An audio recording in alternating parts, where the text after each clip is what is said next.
Hello everyone. तो कैसे आप सभी? आई होप आप सभी स्टूडेंट ठीक होंगे। तो मैं विवेक आपका फिर से स्वागत करता हूं आपके अपने परिवार कॉलेज अपडेट्स में। तो देखिए, आज हम BA programme political science semester 1 का चैप्टर नंबर 1 आज हम डिस्कस करेंगे कि चैप्टर 1 में क्या क्या है और किस किस तरीके से सवाल बनाए जाएंगे। ठीक है, तो एक्चुअली कॉलेज अपडेट्स ने ये सोचा है कि कुछ ऐसे सब्जेक्ट की आपको क्लासेस दी जाए जो सब्जेक्ट आपके लिए कहीं ना कहीं टफ़ होते हैं।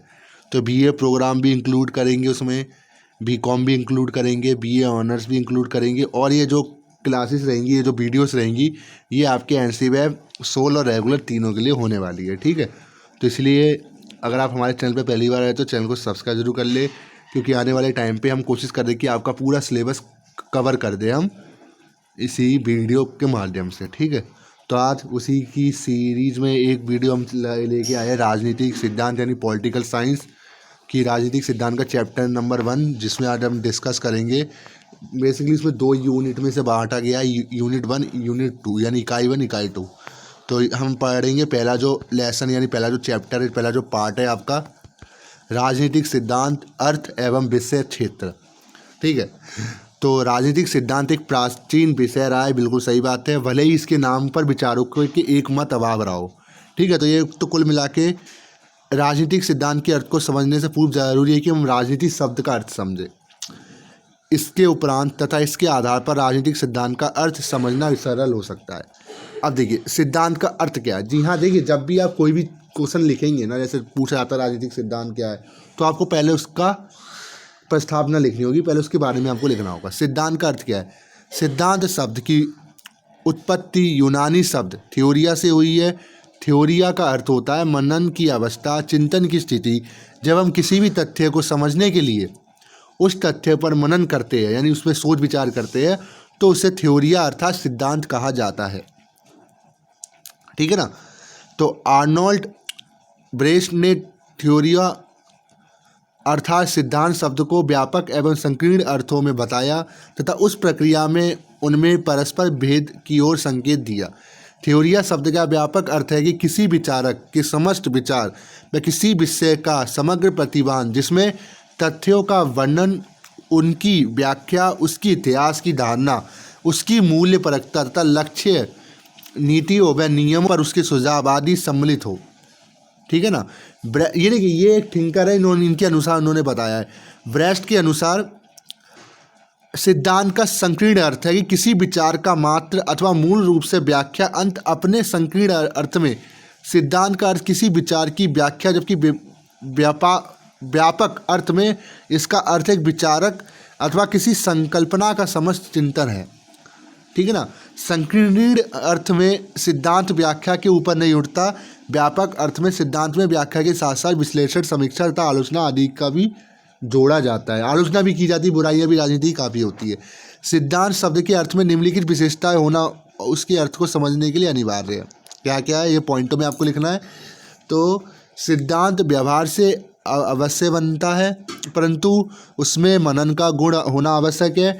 इस कारण व्यवहार सिद्धांत के लिए आधार की भूमिका निभाता है, परंतु इस क्रम में वह स्वयं सिद्धांत का स्थान नहीं लेता। ठीक है, तो सिद्धांत मात्र व्याख्या का नाम नहीं है। व्याख्या तो मनन अर्थात सोचने का एक अंश है। इस कारण सिद्धांत के अर्थ में व्याख्या के साथ साथ किसी तथ्य की खोज, निश्चयन, परिवर्धन, परिमार्जन आदि विशेषताएं भी होती है। सिद्धांत व्याख्या से कई अधिक बड़े स्थान पर विराजमान है। ठीक है, तो सिद्धांत संकल्पना भी नहीं होती, संकल्पना से संपूर्ण सत्य भी नहीं होता, उसमें निश्चितता होती है। इस कारण सिद्धांत संकल्पना के विपरीत सत्यता और निश्चितता का प्रतीक है।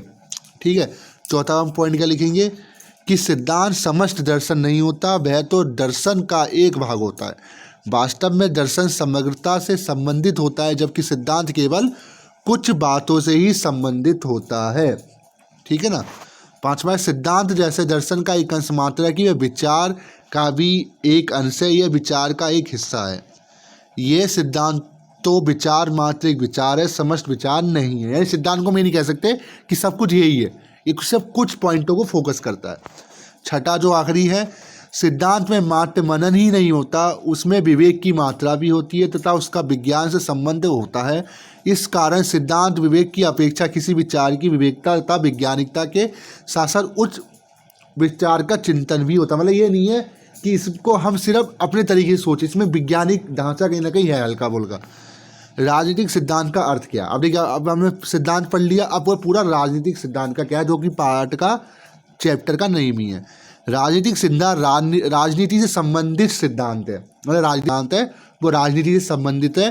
राजनीति के विज्ञान में उसके दर्शन से स्वयं राजनीति शब्द अपने आप में व्यापक है, जिसमें राजनीतिक संस्थाओं की संरचना, उनकी कार्यप्रणाली, उनके अंग, उनके लक्ष्य, उनके कानून बनाने व कानून मनवाने की शक्ति तथा अन्य व्यवस्थाओं जैसे आर्थिक, सामाजिक, राजनीतिक से संबंध आदि सम्मिलित है। यानी कि राजनीति का मतलब है कि वो कानून बनाते भी है और उनका कुछ लक्ष्य भी रहता है, जो आपके सामाजिक रूप से भी कोई कार्य करते हैं। कुल मिला के इनको ही राजनीति कहा गया है।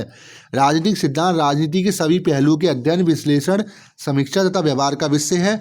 राजनीतिक सिद्धांत से संबंधित कुछ एक महत्वपूर्ण परिभाषा ये है। देखिए परिभाषा क्या है राजनीतिक सिद्धांत की। देखिए जितना आप पॉइंटों में लिखोगे उतने आपको नंबर अच्छे मिलेंगे। अगर मैं पॉलिटिकल साइंस की बात करूँ, व्यापक तौर पर राजनीतिक सिद्धांत का अर्थ है उन सब बातों से है जो कि राजनीतिक से संबंधित अथवा प्रासंगिक है। संकीर्ण दृष्टि से इसका अर्थ राजनीतिक समस्याओं की विधिवत जांच से है। सेवाइन ने ऐसा कहा है। राजनीतिक सिद्धांत राजनीति का विषय वस्तु की व्याख्या है। यह राजनीतिक संसार को समझने के लिए एक वैचारिक संरचना है। यह संदर्भों की एक ऐसी व्यवस्था है जिसके बिना किसी घटना को राजनीति कहना कठिन होगा, और ये कहना भी कठिन होगा कि ऐसी घटना घटी तो क्या घटी और घटी तो अच्छी घटी अथवा बुरी। ना ही हम ये जान पाएंगे कि इस घटना के बाद भविष्य में क्या घटने वाला है, ऐसा बलहम ने कहा है। ठीक है, तीसरा जो पॉइंट है, तीसरा जो थिंकर है वो उन्होंने कहा है कि राजनीतिक सिद्धांत अच्छे राज्य और अच्छे समाज से संबंधित नियमों के पक्षपात रहित तलाश एवं ओर करता है। दूसरी ओर राजनीतिक और सामाजिक वास्तविकता से संबंधित ज्ञान की खोज करता है। एंडर हैकर ने ऐसा कहा है। और जो चौथे थिंकर है वो है राजनीतिक सिद्धांत राजनीतिक जीवन विषयक अवधारणाओं और सामान्य सिद्धांतों का बना हुआ जाल है। यानी कि इन्होंने ये कहा है कि राजनीतिक सिद्धांत राजनीतिक जीवन और विषय अवधारणाओं और सामान्य सिद्धांतों का बना हुआ एक जाल है। इन्होंने एक जाल के रूप में बताया है कि नेट एक जाली है जिसमें सरकार राज्य और समाज की मुख्य विशेषता, उनकी प्रकृति व उद्देश्य से संबंधित विचारों को, मान्यताओं व वक्तव्यों को तथा मनुष्य के राजनीतिक सामर्थ्यों का अध्ययन करते हैं। हेल्ड ने ऐसा कहा है। ठीक है, राजनीतिक सिद्धांत से संबंधित उपयुक्त परिभाषाओं के प्रकाश में उसके अर्थ में निम्नलिखित पहलुओं को स्पष्ट देखा जा सकता है। इनके पहलू क्या क्या राजनीतिक सिद्धांत के? राजनीतिक सिद्धांत जिस क्षेत्र से संबंधित है वह क्षेत्र राजनीतिक है। इसके अंतर्गत एक नागरिक के राजनीतिक जीवन, उसके राजनीतिक व्यवहार, उसके राजनीतिक विचार, उसके द्वारा सरकार के गठन और उस सरकार को दिए जाने वाले कार्यों आदि का अध्ययन किया जाता है। समझ गए ना बात? दूसरा पॉइंट है राजनीतिक सिद्धांत किसी भी राजनीतिक मुद्दे अथवा तथ्य के अध्ययन में जो पद्धति अपनाता है वह एक वर्णनात्मक, व्याख्यात्मक, अन्वेषणात्मक है। ठीक है, तीसरा है निस्संदेह राजनीतिक विज्ञान का संबंध उससे है जिसे हम राजनीति कह रहे हैं, परंतु इस शास्त्र का संबंध उन सब सामाजिक, आर्थिक, मनोवैज्ञानिक, पर्यावरणीय, ऐतिहासिक और नैतिक पहलू से भी है जो राजनीतिक पहलू को या तो प्रभावित करते हैं या उससे प्रभावित होते हैं।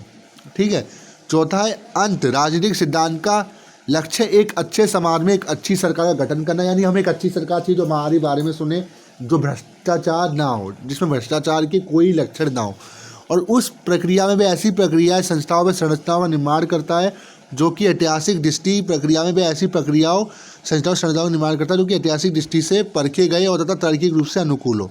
ठीक है, अंत राजनीतिक सिद्धांत के अर्थ को प्लमनाज के शब्दों में इस प्रकार बताया जा सकता है। प्लमनाज के शब्दों में राजनीतिक सिद्धांत का उद्देश्य राजनीतिक शब्द का विश्लेषण और स्पष्टीकरण है तथा उसमें संबंधित सभी अवधारणाओं की आलोचनात्मक समीक्षा, सत्यापन तथा औचित्य सम्मिलित है जो राजनीतिक तर्क वितर्क का अंश होते हैं।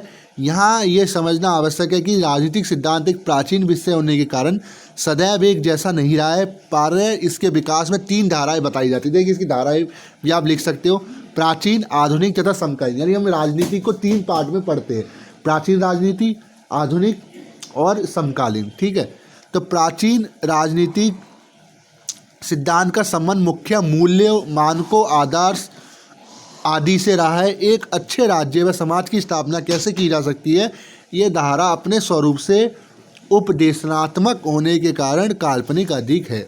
आधुनिक राजनीतिक सिद्धांत विवेक तथा विज्ञान पर आधारित है। राजनीति का विश्लेषण है जिसके अध्ययन पे आंकड़े, उनकी वैज्ञानिकता, उनकी जांच, उनका वर्गीकरण तथा उनके सबके आधार पर निष्कर्षों को महत्व दिया जाता है। समकालीन राजनीतिक सिद्धांत आधुनिक राजनीतिक सिद्धांत के हाल के राजनीतिक मुद्दों से संबंधित है, जिसमें कहीं कहीं केवल विज्ञान पर, कहीं कहीं केवल मूल्यों पर और कहीं कहीं दोनों पर ही जोर दिया गया है, मतलब मिला के। ठीक है, राजनीतिक सिद्धांत विषय वस्तु एवं कार्य क्षेत्र। अब देखिए, अब हम पढ़ेंगे राजनीतिक सिद्धांत का विषय वस्तु कितना कार्य क्षेत्र है, कहाँ कहाँ ये काम अपना करता है। राजनीतिक सिद्धांत के अर्थ की ओर अधिक स्पष्ट रूप से समझने के लिए उसका विषय वस्तु तथा कार्य क्षेत्र जानना लाभकारी हो सकता है। कार्य ये देखना आवश्यक है कि राजनीतिक गतिविधि को सामान्यतः आत्मनिष्ठा, टिकदमीपन, अविश्वास और सनक आदि शब्दों से जोड़ा जाता है, परंतु राजनीतिक विज्ञान में बताई जाने वाली ये नकारात्मक प्रवृत्तियाँ उसके अर्थ की सही जानकारी नहीं देती। वस्तुत राजनीति का स्वरूप ना तो नकारात्मक है और ना ही सिद्धांत को छल कपट का शास्त्र भी कहा जा सकता है। यदि हम यह मानते हैं कि राजनीतिक सिद्धांत उससे है जो राजनीतिक है, तो हमें ये स्वीकार करना पड़ेगा कि राजनीतिक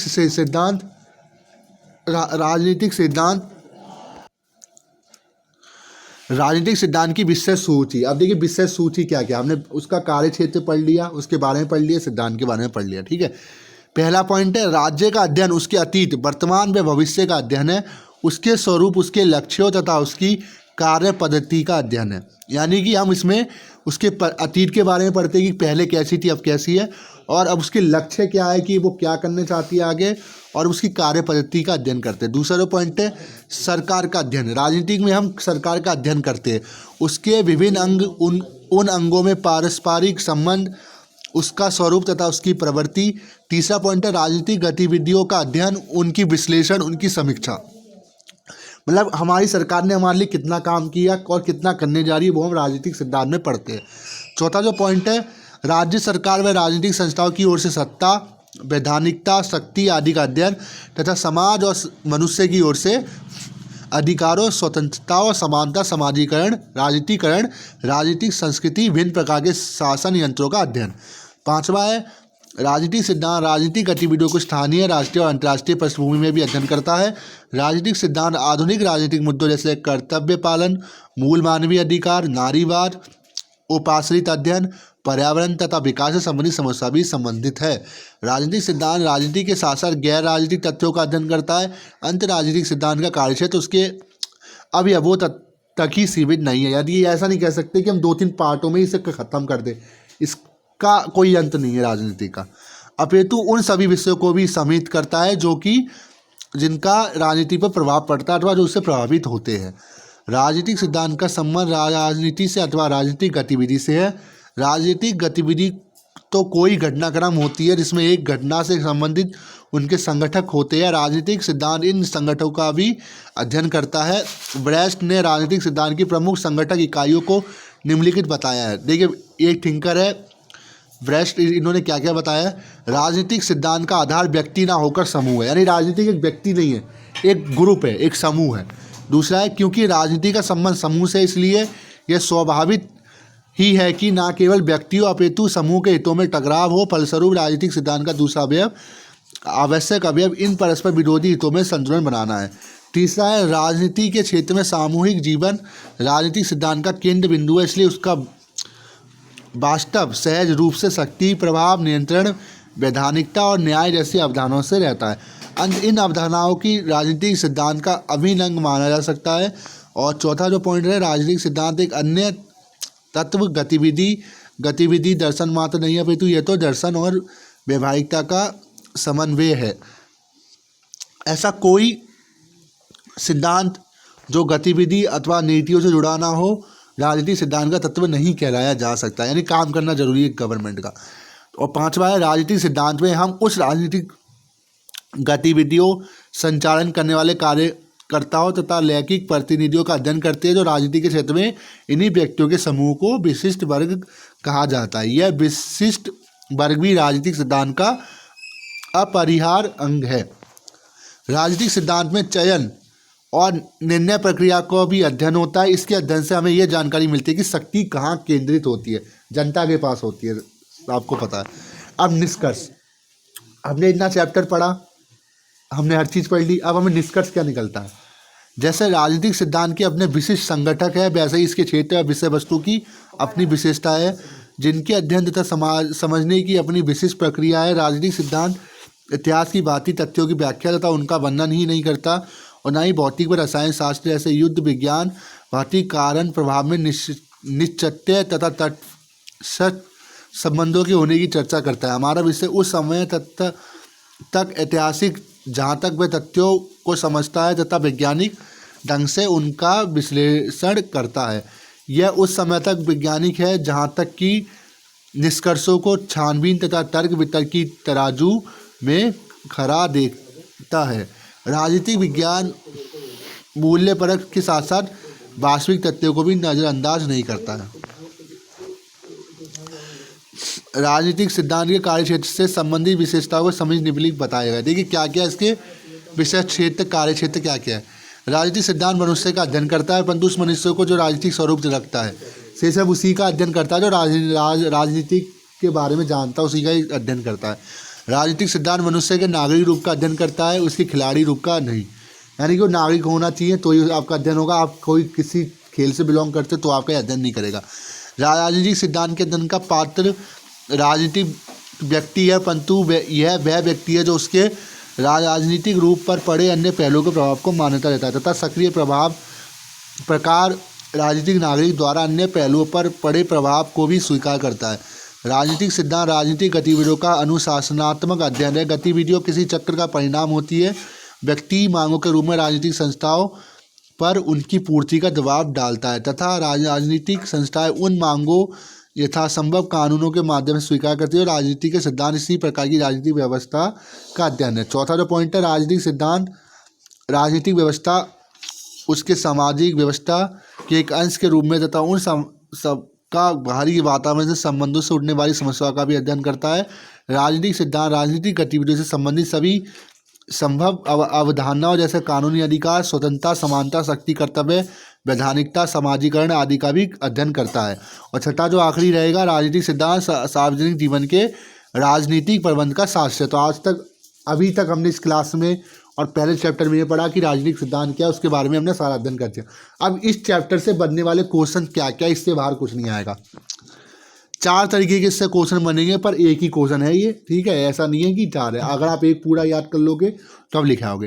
राजनीतिक सिद्धांत का अर्थ स्पष्ट कीजिए। हमने बता चुके कि इसका मतलब क्या है कि थ्योरिया से बना है, जिसका मतलब नगर राज्य होते हैं। दूसरा, शासन की नीति को ही राजनीति कहा गया है और ये एक मानव पे नहीं है, एक समूह के रूप में मानी जाती है, ठीक है। राजनीतिक सिद्धांत की देखिए वही दोबारा कुल मिला के बात है। एक ही सवाल इससे बनेगा, राजनीतिक सिद्धांत क्या है, इसकी प्रकृति क्या है, ये सवाल आपसे पूछा जाएगा। तो ये था पूरा चैप्टर। और अब मैं कोशिश करूंगा कि आने वाले टाइम पे आपका जो दूसरा चैप्टर है राजनीतिक सिद्धांत प्रकृति एवं महत्व के बारे में भी हम पढ़ेंगे। तो ये आज के लिए बस इतना ही। बाकी वीडियो कैसी लगी, वीडियो को लाइक कर देना, चैनल को सब्सक्राइब कर देना। और ज़रूर एक स्टूडेंट से मैं बोलना चाहूँगा कि बीए प्रोग्राम के स्टूडेंट खासकर जो पॉलिटिकल जिनके पास है तो वो जरूर सब्सक्राइब कर लें, क्योंकि आने वाले टाइम पे मैं कोशिश करूँगा कि आपके जितने भी टॉपिक्स को क्लियर कर दूँ और भी जो सब्जेक्ट के जो भी टॉपिक रहेंगे उनको भी मैं क्लियर करने की कोशिश करूँगा। जैसे बीकॉम के कोई सब्जेक्ट है आपके और बीए ऑनर्स के है, बीए पॉलिटिकल ऑनर्स के, उनको भी क्लियर करूँगा। ये वीडियो एनसीईआरटी 16 रेगुलर तीनों के लिए है। तो वीडियो कैसी लगी जरूर बताना और फर्दर कोई भी डाउट हो कमेंट बॉक्स में कमेंट कर देना। Thank you so much.